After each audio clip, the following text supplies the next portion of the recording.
Oke, halo teman-teman, kembali lagi di podcast HI dengan saya Isa. Kali ini kita kedatangan dua narasumber yang akan membahas tentang pembahasan hari ini, yaitu adalah pembahasan yang cukup sensitif, yaitu konflik antara Palestina dan juga Israel.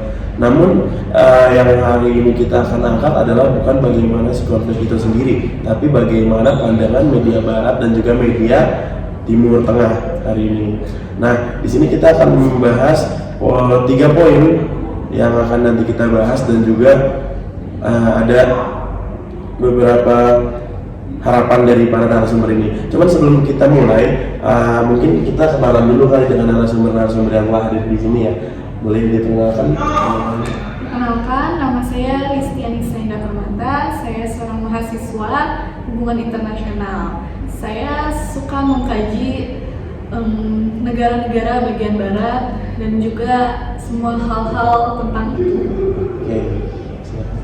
Perkenalkan, nama saya Gabini Kafifa. Saya seorang mahasiswa hubungan internasional. Saya juga sebagai pengkaji isu-isu yang terjadi di Timur Tengah. Oke. Teman-teman, karena kita sudah berkenalan, mari kita lanjut ke latar belakang konflik ini. Kita aja dari latar belakangnya, mungkin ya sedikit saya jelaskan. Konflik Palestina Israel ini kurang lebih sudah hampir beberapa dekade berlangsung dan juga melibatkan klaim atas tanah, lalu hal-hal politik dan juga sumber daya. Dan tidak jarang pula pemberitaan tentang konflik ini memiliki nuansa yang berbeda. Dari mana kalian melihat di media itu, bagian mana kalian lebih sering nonton ke yang media Barat atau media Timur? Makanya kali ini kita akan membahas antara si media Barat dan si media Timur terhadap konflik Israel dan Palestina.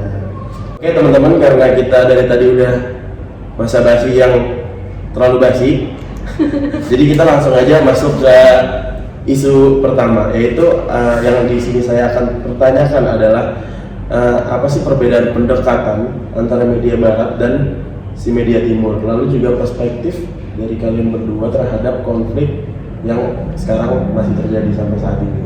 Gitu. Untuk media Barat dulu mungkin. Jadi media Barat ini menurut pendapat saya, terutama yang berbasis di negara Eropa, Amerika, itu seringkali dianggap memberikan perspektif yang lebih mendukung Israel. Media Barat ini sering menyoroti aspek keamanan negara, hak untuk eksistensi, dan seringkali memberikan konteks sejarah tentang Holocaust. Kemudian kritik terhadap pendekatan ini seringkali mencuat dengan tuduhan bahwa media Barat cenderung memberikan pandangan yang bias. Oke, itu teman-teman dari media Barat. Sekarang kita lanjut ke media Timur, di mana perspektif dan perbedaan pendekatannya dari media Timur. Jadi kalau dari sisi lain media Timur Tengah, memang media Timur Tengah khususnya itu di negara-negara Arab ya sekitarnya cenderung menyoroti sisi Palestina dan seringkali menunjuki empatinya terhadap penderitaan rakyat Palestina. Mungkin hal ini tuh disebabkan oleh faktor sejarah, keagamaan, dan solidaritas regionalnya. Apalagi kemarin ya para persatuan bangsa-bangsa Arab gitu ya, kalau nggak salah nama organisasinya OKI, organisasi kerjasama Islam gitu kan, dia membuat rapat itu untuk menyerukan ceasefire atau gencatan senjata terhadap konflik Israel maupun Palestina. Ini menunjukkan untuk Israel stop, bahkan mereka juga sempat sekali menyerukan kemerdekaan untuk Palestina tersebut. Jadi memang kalau dari sisi media Timur tuh lebih cenderung memberikan sorotan pada penderitaan rakyat Palestina. Oke, teman-teman, itu semua cukup kompleks ya teman-teman pembahasannya. Mungkin karena kita sudah membahas tentang perbedaan prinsip dan juga cara pendekatannya dari si media Timur dan media Barat gimana, mungkin kita langsung masuk ke framing si berita. Jadi kita juga di sini harus memahami konsep framing berita, bagaimana sebuah berita itu disajikan dan kata-kata apa saja yang digunakan dan gambar yang dipilih dapat sangat mempengaruhi persepsi pembaca atau penonton. Jadi dalam yang saya lihat ini, dalam media Barat mempublikasikan berita tentang Israel dan Palestina ini, Media Barat mungkin menggunakan framing yang menekankan keamanan Israel atau hak untuk eksistensi. Sebagaimana yang saya lihat bahwa rakyat Israel pernah membuat suatu berita tetapi tidak sesuai fakta. Bagaimana di situ rakyat Israel sedang bergerombolan lari-lari dan itu diliput oleh berita. Padahal di situ tidak ada kejadian apapun. Mereka hanya berlari agar berita itu tidak memihak bagaimana negara Israel, padahal itu tidak sesuai fakta. Dan juga saya melihat bahwa jurnalis salah satu media barat sedang meliput kejadian di Israel dengan cara mengumpat di suatu kolong jembatan atau suatu kendaraan. Padahal keadaan di situ aman-aman saja, tidak ada kejadian apapun, dan itu benar-benar tidak sesuai fakta yang terjadi. Oke, itu teman-teman dari media barat. Mungkin kita bisa lanjut ke media timur. Kalau sekarang media timur itu lebih cenderung menyoroti penderitaan warga Palestina dan juga keadilan sosial. Mungkin karena balik lagi ya, media timur tengah itu kan memang media dari negara-negara Arab ya. Kalau kita lihat dari historical, keagamaan itu dan regional kan memang Palestina masuk dalam wilayah regional negara Arab. Jadi menurut saya memang media-media Timur Tengah yang disajikan lebih ke untuk menyerukan bagaimana Palestina ini mendapatkan suara oleh beberapa banyak negara, bahkan bukan beberapa ya, oleh banyak negara untuk Palestina bagaimana supaya bisa merdeka gitu, supaya bisa lepas dari Israel ini. Karena kan balik lagi ya, penderitaan masyarakat Palestina itu dalam sekali tidak bisa lepas gitu. Dan juga dengan adanya media Al Jazeera yang terus-terusan memberikan sorotan terkait penderitaan rakyat Palestina, supaya bagaimana nantinya para publik ya, para publik bisa beropini, oke, negara Palestina harus merdeka dan harus mendapatkan keadilan. Itu sih. Itu teman-teman dari isu framing berita. Mungkin tinggal satu atau dua isu lagi yang akan kita bahas. Isu selanjutnya adalah dampak terhadap opini publik. Jadi bagaimana si pemberitaan yang berbeda ini tidak hanya mempengaruhi opini publik atau menggiring opini publik internasional, tapi juga dapat memiliki dampak pada diplomasi. Mungkin langsung kita tanyakan saja kepada ahlinya ini, bagaimana menurut media barat dan media timur terhadap dampak opini publik. Dampak media pada opini publik ini mempengaruhi hubungan diplomatik antara negara-negara barat dan pihak-pihak yang terlibat dalam konflik ini. Kebijakan luar negeri dapat mencerminkan tuntutan dan harapan opini publik. Itu dari media barat. Kita lanjut ke media timur. Jadi kalau dari media Timur Tengah ya, dampak dari opini publik sendiri itu memang dibentuk oleh media. Jadi media ini tuh memang dapat mempengaruhi sikap pemerintah terkait kebijakan luar negeri, dukungan atau kritik terhadap salah satu pihak dalam konflik.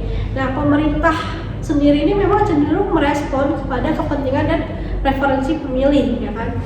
Nah, kalau dari dampak yang signifikan banget itu kemarin terjadi 20 Oktober 2023 di perbatasan Rafah. Salah satu aktivis Mesir namanya itu Rahma Zain itu melakukan protes kepada media CNN. Pada saat itu memang sudah 6 hari nih para aktivis maupun para jurnalis media barat maupun media timur itu sudah menetap selama 6 hari di perbatasan Rafah. Mereka menunggu berita atau menunggu peristiwa bagaimana nanti perbatasan Rafah dapat dibuka untuk memberikan atau menyalurkan bantuan dari beberapa negara yang membantu donasi gitu untuk Palestina. Dan itu mereka sempat protes ke CNN. Ini gimana sih beritanya? Kayaknya yang kita lihat kemarin tidak sesuai dengan apa yang terjadi, karena mereka kan memang ikut melihat kejadian kan media timur. Dan memang terjadinya konflik ini tuh memang lumayan bikin kita agak bikin kita terpecah belah lah, karena ya balik lagi kan dari beritaan media-media berikut ini, media-media timur dan media barat ini memang sangat bersebelahan. Jadi mungkin dari dampaknya itu aja sih dari media timur. Itu pandangan dari teman-teman kita yang berseberangan ya dari media barat dan media timur. Mungkin yang terakhir deh, ini udah mau selesai teman-teman semua. Yang terakhir buat kita semua, apa sih harapan dari teman-teman ini untuk kedepannya dan untuk media barat dan si media timur dan terhadap si konfliknya ini apa sih? Mungkin dari media barat dulu. Oke, jadi kalau dari tanggapan saya untuk semua media harus mempublikasikan berita berdasarkan fakta yang ada, tidak diubah-ubah, dan juga tidak memihak salah satu negara yang sedang terjadi dalam konflik ini. Seperti itu sih. Itu harapan dari media barat teman-teman. Kalau gimana nih dari harapan dari media timur? Kalau dari media timur sendiri harapannya pasti ya, semoga tujuan utama pemberitaan media timur kan untuk melakukan keadilan sosial untuk masyarakat Palestina gitu, warga Palestina yang terkena dampak konflik ini. Harapannya pasti tercapai keadilan sosial, ya kan. Terus juga yang pertama pasti juga tujuannya adalah untuk bagaimana supaya negara tersebut, negara Palestina bisa merdeka dan lepas dari penderitaan selama ini gitu. Dan juga pastinya kami sebagai pengkaji isu-isu Timur Tengah dapat mendapatkan berita-berita yang valid dan aktual seperti biasa. Itu saja sih. Oke, itu teman-teman pendapat dari kedua belah pihak, yaitu media barat dan juga media timur. Mungkin di sini sebagai penutup, penting bagi kita semua untuk terus mengembangkan pemahaman kita terhadap konflik ini. Apalagi bagi teman-teman semua yang senang sama pembahasan konflik yang ada di Timur Tengah sana. Lalu apa ya? Mungkin jadi sebuah pemahaman untuk diri sendiri ya, bagaimana kita dapat memilah mana yang berita yang lebih valid dan bisa kita terima, kita telaah. Mungkin segitu saja podcast hari ini dari podcast HI. Pelajaran yang bisa kita ambil hari ini adalah pintar-pintar memilah berita dan jangan percaya terhadap berita yang tidak jelas dari mana sumbernya dan tidak ada buktinya. Yang itu podcast hari ini. Terima kasih para narasumber sudah bersedia untuk hadir dan bersedia untuk berbagi pengetahuannya di podcast HI kali ini. Oke, kurang lebihnya mohon maaf. Bye.